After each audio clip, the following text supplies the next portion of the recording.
Законопроект о запрете абортов был принят несколько лет назад парламентом Абхазии. Тогда 26 депутатов проголосовали «за» и лишь 2 «против». Главным аргументом сторонников инициативы стал демографический фактор.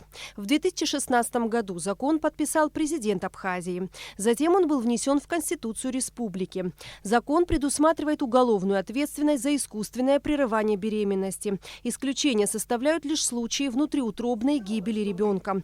При этом тяжелые патологии плода, несовместимые с жизнью, или угроза жизни матери не считаются показанием к аборту, что и стало темой обсуждения в Общественной палате. Это дискриминационный в отношении женщин закон приняли депутаты-мужчины, не соизволив поинтересоваться мнением женщин, живущих в Абхазии.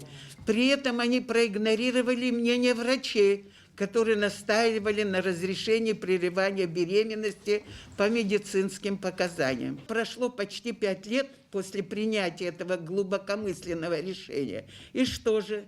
Результат нулевой. Число новорожденных не увеличилось, зато неприятностей этот закон породил немало. Так недавно умерла женщина, которой срочно из-за угрозы ее жизни потребовалось прервать беременность. Но аборт наши врачи сделать побоялись, чтобы не оказаться на скамье подсудимых. И таких случаев, к огромному сожалению, у нас немало. По мнению Людмилы Лолуа, настал момент обратиться в парламент с требованием решить вопрос. Еще один инициатор обращения, Нателла Акаба, рассказала о необходимости внесения в закон поправок по медицинским и социальным показаниям, а также подчеркнула важность демографической политики. Наш народ и так маленький, а число новорожденных все время уменьшается, и надо, конечно, этим заняться.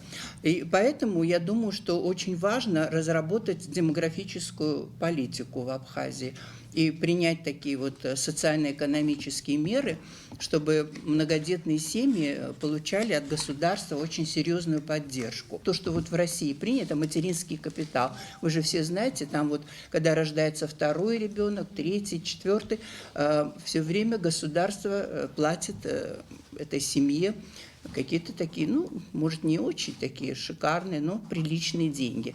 А у нас, к сожалению, практически этого нет. Запреты не могут увеличить рождаемость, отмечалось на встрече. Об этом говорит и статистика.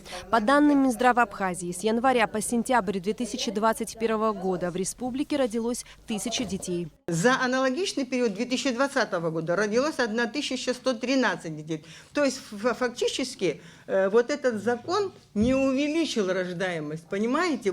Поэтому, когда мы делаем такие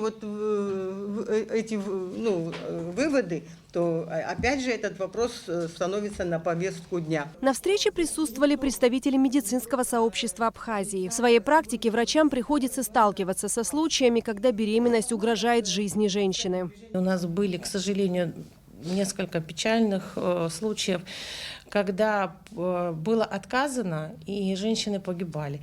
Или же, когда диагностирован грубый порог развития плода, и женщины не могли выехать за пределы республики. Хорошо, если получается прервать эту беременность.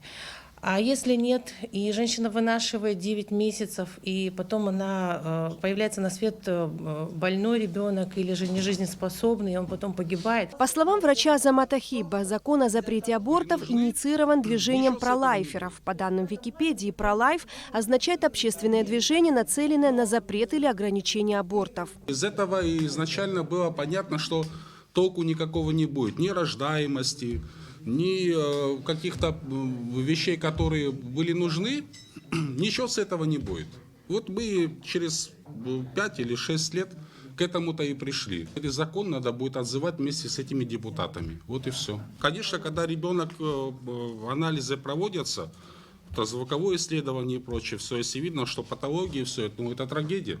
Это рождается инвалид.